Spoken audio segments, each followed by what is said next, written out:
পুরো বাংলাদেশের জাতীয়তাবাদ, পুরো বাঙালি জনগোষ্ঠী এই ভূখণ্ডে যারা বসবাস করছেন ১৮ কোটি থেকে ১৯ কোটি।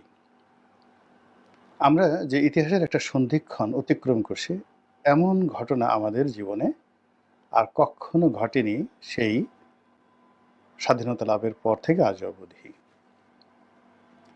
আমাদের অভ্যন্তরীণ অনেক সমস্যা হয়েছে।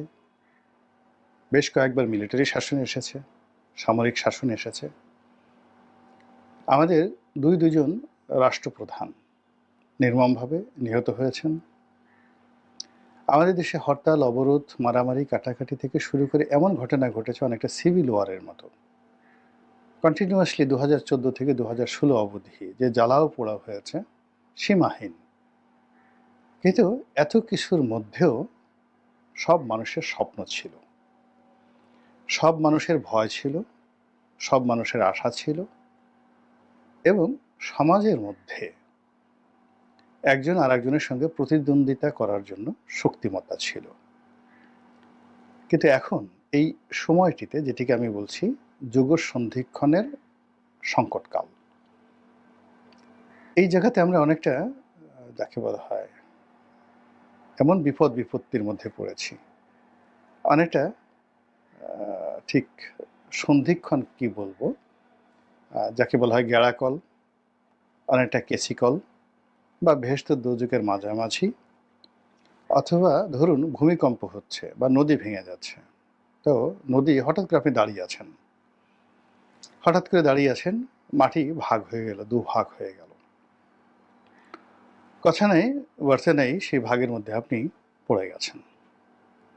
আপনি বুঝতে পারছেন না কি হলো আপনার জীবনে, কিং কর্তব্য বিমূঢ়। আপনি যে কত ফিট মাটির নিচে পড়ে গেছেন বলতে পারেন না, এবং ওই মুহূর্তে আপনার ব্রেন কাজ করবে না। একটা অংশ, যে অংশটি ভাগ হয়ে গেছে, যদি পদ্মা নদীর তীরে হয়, ওই অংশটি কখন মাটির সঙ্গে দেবে যাবে। যদি ভূমিকম্প হয় তাহলে ওই অংশটি আবার কিভাবে মিশে যাবে, আপনি কি মাটির মধ্যে চাপা পড়বেন। ঠিক ওইরকম যে একটা অবস্থার মধ্যে হয়, অথবা আপনি যদি সমুদ্র তীরে হঠাৎ করে অল অন এ সাডেন চোরাবালির মধ্যে পড়ে যান এবং উইদিন 1 মিনিটের মধ্যে এমনভাবে গেড়ে গেছে যে শুধুমাত্র আপনার নাকটা মানে বাইরে আছে, আর পুরো অংশ ডুবে গেছে। আপনি কিংকর্তব্য বিমূঢ় হয়ে পড়বেন। এবং এইরকম একটি সংকটকাল যখন আমাদের এই পার্থিব জীবনে ঘটে, যখন মানুষ ডানে যেতে পারে না, বামে যেতে পারে না, সত্য মিথ্যার প্রকারভেদ করতে পারে না, চিৎকার করতে পারে না, কোনো কথা বলতে পারে না, ঠিক ওইরকম আমাদের জাতীয় জীবনে এরকম একটা পরিবেশ পরিস্থিতি তৈরি হয়েছে। এবং এই পরিস্থিতিটা কীরকম ভয়াবহ সেটা আল্লাহ রাব্বুল আলামিন মানে বর্ণনা করেছেন। যেমন দেখা গেল যে কিয়ামতের বর্ণনা করতে গিয়ে তিনি বলেছেন যে ওই সময়টিতে কয়েকটা গ্রুপ থাকবে। একটা গ্রুপ হলো যারা জান্নাতে যাবে, তারা তো সরাসরি জান্নাতে চলে যাবে। জান্নাতুন তাজরি মিন তাহতিহাল আনহারু খালিদিনা ফিহা আবাদা। তাদের হৃদয় মন পুলকিত হয়ে যাবে এবং তারা সেখানে চলে যাবে। চিরস্থায়ী জান্নাতের বন্দোবস্ত একেবারে কবরে যাওয়ার পর থেকে তাদের মধ্যে সেই আশ্বাস চলে আসবে। আরেকটা গ্রুপ, তারা নিশ্চিত জানবে যে আমরা জাহান্নামে যাব। তাদের হৃদয়ের মধ্যে জাহান্নামের আতঙ্ক থাকবে। তারপরেও বড় ব্যাপার হলো তারা নিশ্চিত জানে যে তারা জাহান্নামে যাবে। ফলে তারা আল্লাহর সাথে ঝগড়া করবে, আল্লাহকে মিথ্যা বলার চেষ্টা করবে এবং ওই সময়টাতে দাঁড়িয়ে অনর্গল তারা মিথ্যা বলে যাবে। কিন্তু সমস্যা হয়ে গেছে যে কিছু মানুষ জান্নাত এবং জাহান্নামের মধ্যে পড়ে যাবে। যুগসন্ধিক্ষণ। তারা একদিকে জাহান্নামের ভয়াবহতা দেখবে, ভীষণ রকম। আপনি দেখবেন যে আপনি নিজে মরে গেছেন, আহত হয়ে গেছেন। তার চেয়ে বরং এমন একটা জায়গাতে দাঁড়িয়ে আছেন যে কোনো সময় আপনাকে সবল মারতে পারে, গুলি আপনার গায়ে লাগতে পারে, থরথর করে কাঁপতেছেন আপনি। ওটা আহত হওয়ার সাথে বেশি ভয়ঙ্কর।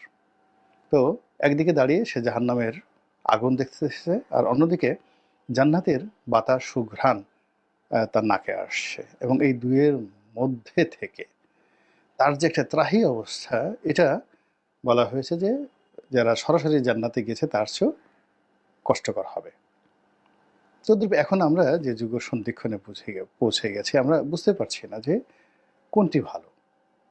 শেখ হাসিনার জমানা ভালো, কিংবা এখন যে ডক্টর মোহাম্মদ ইউনূস আছেন তিনি ভালো, তিনি যে 5 বছর থাকতে চাচ্ছেন, 10 বছর থাকতে চাচ্ছেন সেটা ভালো?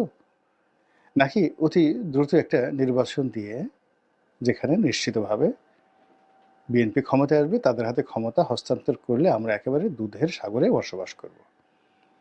আমরা এই গত কয়েক মাসে যে সমীকরণগুলো তৈরি হয়েছে, একটাতেও আমরা স্বস্তি পাচ্ছি না।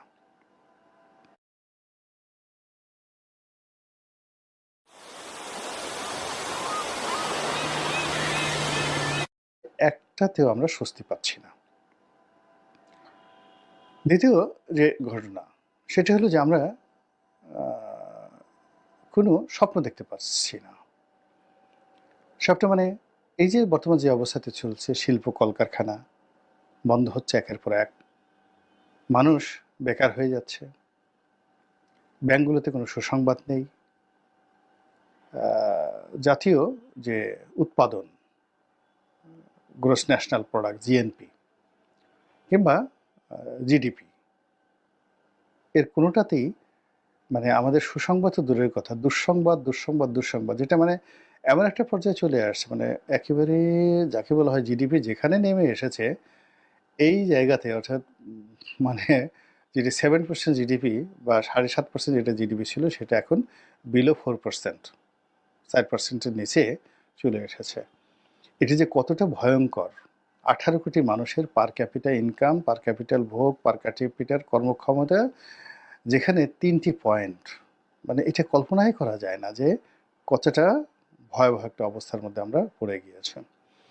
আমাদের বাজেট ঘাটতি, তারপরে আমাদের যে অর্থনীতির অন্যান্য যে খাতগুলো এতটা ভয়াবহ যে আইএমএফ পর্যন্ত এখানে আমাদের আর বিশ্বাস করতে পারছে না। তো এইরকম একটা অবস্থার মধ্যে আপনি দুঃস্বপ্ন দেখবেন, কান্নাকাটি করবেন, নাকি বেঁচে থাকবেন? এর কারণ হলো, একটি পুরুষের জন্য, একটা নারীর জন্য এর চেয়ে আর কোনো কষ্টের হয় না। অতি সম্প্রতি আমরা যে জিনিসটা দেখেছি গাজাতে, তো সেখানে সাপ্লাই চেইন বন্ধ করে দেওয়া হয়েছে এবং তাদের যারা গাজাবাসী আছেন তাদের প্রধান সমস্যা হলো পানির সমস্যা। কোথাও এক ফোঁটা পানি নেই এবং কোথাও কিছু পানি রয়েছে, সেই পানিগুলো সংগ্রহ করার জন্য গাজাবাসী নিজেরা মারামারি করে এক পক্ষ অপর পক্ষকে মেরে ফেলছে অভ্যন্তরীণভাবে।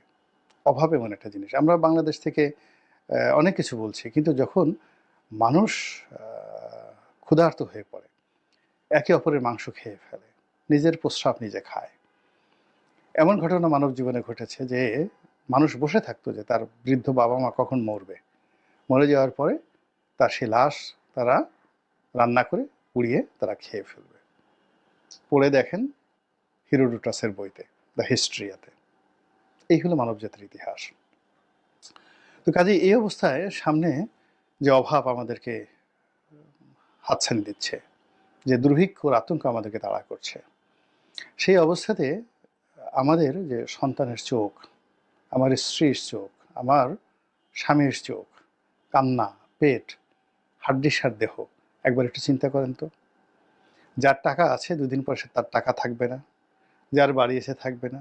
ঘরের মধ্যে এখন যেভাবে মব হচ্ছে, আপনি খাবার টেবিলে বসছেন দরজা বন্ধ করে, ক্ষুধার্ত মানুষ আপনার ঘরে গিয়ে আপনার সব খাবার ছিনিয়ে নিয়ে যাচ্ছে।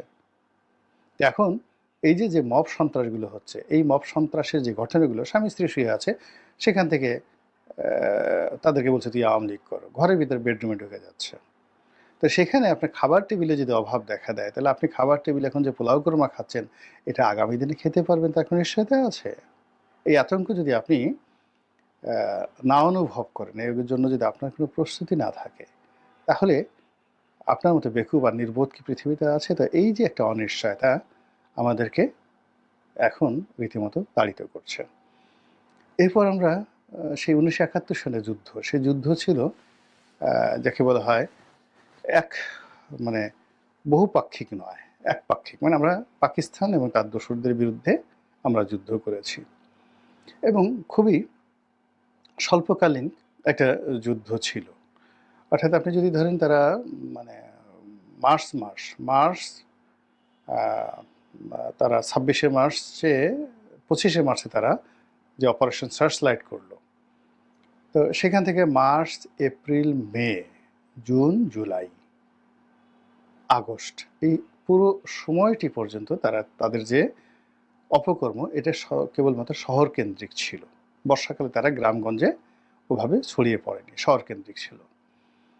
আবার সেই যে আগস্ট, সেপ্টেম্বর, অক্টোবর, নভেম্বর মাসে মুক্তিবাহিনী মোটামুটি বাংলাদেশে গেরিলা যুদ্ধের বেশিরভাগ এলাকা তারা নিয়ন্ত্রণ প্রতিষ্ঠা করে ফেলেছিল এবং ইতিমধ্যে টোটাল অবস্থা রাজাকার, আলবদর, আসাম থেকে শুরু করে পাকিস্তানি বাহিনীর জন্য এতটা সঙ্গীন হয়ে পড়েছিল যে নভেম্বর মাসে আসলে ওইরকম সরাসরি কারোর সাথে যুদ্ধ করার জন্য অবস্থা পাকিস্তান সেনাবাহিনী ছিল না, আর রাজাকার, আলবদররা ছিল না। এরপর ডিসেম্বর মাসের ৩ তারিখে যখন ভারতীয় সৈন্য সরাসরি এখানে নেমে গেল, তখন আসলে তারা না আসলে আমরা বিজয়ী হতাম, আমরা এমনি বিজয়ী হতাম। কিন্তু পাকিস্তানের সঙ্গে ভারতের একটা মানে আন্ডার টেবিল একটা, যাকে বলা হয় ডিডের কারণে, এখানে আমেরিকা জড়িত, এখানে রাশিয়া জড়িত, তাদের একটা, যেটা আমরা সিমলা চুক্তির মাধ্যমে দেখেছি। এরপরে ভারতীয় সৈন্য এখানে নামে। তো ওই সময়ের যে যুদ্ধ, এটার কোনো বহু মাত্রিকতা ছিল না। কিন্তু এখন আপনি যদি যুদ্ধ বাধে, তাহলে ভারতের সাথে বাংলাদেশের যুদ্ধ, মায়ানমারের সাথে বাংলাদেশের যুদ্ধ, বিএনপির সঙ্গে আওয়ামী লীগের যুদ্ধ, আওয়ামী লীগের সঙ্গে জামাতের যুদ্ধ, বিএনপির সঙ্গে এনসিপির যুদ্ধ, এরপরে আমেরিকা এখানে নাক গলাবে, চীন নাক গলাবে, তারা সৈন্য পাঠাবে। মানে পুরো দেশের যে প্রতিটি ইঞ্চি ভূখণ্ড, এটা জাস্ট সিরিয়ার মতো হয়ে যাবে। সিরিয়াতে কি হয়েছিল, বিরাট একটা অংশ সিরিয়া এবং ইরাকের বিরাট একটি অংশ আইএস দখল করে নিয়েছিল। ফলে ওখানে কি হতো, আইএসের শাসন, সে যে আবু বকর বাগদাদি, তার শাসন। এবং এটা সিরিয়ার মূল ভূখণ্ডের সাথে বিরাট, এবং প্রায় বহু বছর তারা শাসন করেছে এখানে আমেরিকা এবং ইসরায়েলের মদদে। আচ্ছা, গেল ওই অংশ। তুরস্ক একটা বিরাট অংশ সেখানে তারা ডমিনেট করত। এই যে এখন যারা বিদ্রোহী গ্রুপ, যারা ক্ষমতা দখল করেছে, তারা সেখানে যাকে বলা হয় একটা বিরাট অংশ তারা নিয়ন্ত্রণ করত। সরকার কেবলমাত্র দামেস্কো এবং আরও ২-৩টে শহর, দামেস্কো এবং মসুল, এই দুটো শহরে তারা, ইরাকের মসুল না, দামেস্কো এবং আরেকটি শহর, এই দুটো শহরে তাদের কর্তৃত্ব ছিল, মানে আসাদ বাহিনীর। আর আসাদ বাহিনীর উপরে একছত্র কর্তৃত্ব ছিল হুতিদের, হিজবুল্লাহর এবং ইরানের জয়েন্টলি। তো এই ইরানের যে সাপ্লাই চেইনটা ইসরায়েল ভেঙে দেয়, ইরানের প্রেসিডেন্ট নিহত হন। ইরানের আল কুদস বাহিনী, যেটি সেই ইয়ামেনে সৈন্য পরিচালনা করত, লেবাননের সৈন্য পরিচালনা করত, কমান্ড পরিচালনা করত সেই সিরিয়াতে, সেখানে পরপর দুইজন জেনারেলকে তারা সেখানে মেরে ফেলে। এবং একই সঙ্গে ইসমাইল হানিয়া, তাকেও তারা মেরে ফেলে। একদম ইরানে যখন সে মিটিং করতে গেছে, ঠিক সেই সময়টাতে ইসমাইল হানিয়া মানে হামাসের যিনি প্রধান, তাকে মেরে ফেলা হয়। এবং পরবর্তী আরও কয়েকজন কমান্ডারকে মেরে ফেলে পুরো চেইন অফ কমান্ডটাকে ভেঙে দেয়। ভেঙে দেওয়ার ফলে কী হলো, এই আসাদ সরকারের পতন হয়ে গেল, তাকে রক্ষা করতে পারেনি ইরান। ফলে কি হচ্ছে, এখন পর্যন্ত সিরিয়া যে আনস্টেবল অবস্থায় রয়েছে, সেই আনস্টেবল অবস্থা কতদিন লাগে এটা আমরা এখন পর্যন্ত বলতে পারি না। তা তদ্রূপ এখন চিন্তা করুন যে বাংলাদেশ সেই দ্বিতীয় সিরিয়া হওয়ার যে অনিশ্চয়তার মধ্যে পড়েছে, সেই অনিশ্চয়তা থেকে মুক্তি পাওয়ার জন্য আপনার আমার শারীরিক, মানসিক, আর্থিক প্রস্তুতি আছে তো? যদি তা না থাকে তাহলে কয়দিন পর আপনি যে রোহিঙ্গা হবেন না, নিজ ভূমিতে রোহিঙ্গা পরবাসী, আপনি যে উদ্বাস্তু হবেন না, আপনাকে যে এখন আওয়ামী লীগের যে লাখ লাখ লোক বিদেশে পালিয়ে গেছে, বাংলাদেশের মাটিতে আওয়ামী লীগের লোকজন যেভাবে পালিয়েছে, আপনাকে যে পালিয়ে থাকতে হবে না, তার কি কোনো গ্যারান্টি আছে?